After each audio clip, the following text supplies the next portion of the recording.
Hello bachcho, let's read the following question. A charge Q is placed at the center of an open end of a cylindrical vessel. एक cylindrical vessel जिसका एक end open है उसके center पे हमने Q charge place किया है.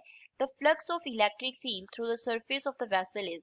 Vessel के surface के through electric field का flux कितना होगा? 0, Q by epsilon naught, Q by 2 epsilon naught or 2Q by epsilon naught.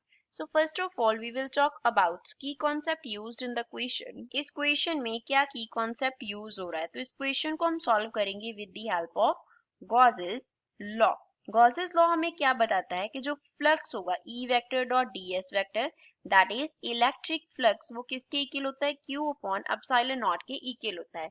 यहाँ पे जो phi है वो represent कर रहा है flux of electric field means electric flux को. Q किसे रिप्रेजेंट करता है Q represents charge enclosed by the surface enclosed by the surface तो सरफेस यहाँ पे क्लोज होना चाहिए.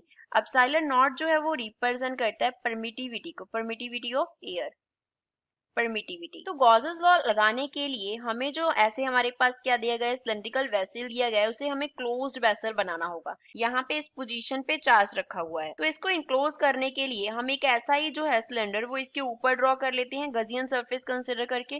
तो अब ये हमारे पास क्या बन गया हमने गजियन सरफेस कंसिडर किया और इस सिलिंड्रिकल वेसल को क्या कर दिया इनक्लोज कर दिया. तो जितना जो फ्लक्स होगा 5 वो हमारे पास क्या हो जाएगा it will be equals to Q by epsilon naught हो जाएगा. It will be equals to Q by epsilon naught. But जो एरिया सिलेंडर ने इनक्लोज किया है वो एक्चुअल जो टोटल एरिया हमने कंसिडर किया वो 2 सिलेंडर्स का था. तो जो एरिया हमारा एक्चुअल है जिसके थ्रू हमें निकालना है फ्लक्स वो तो हाफ है.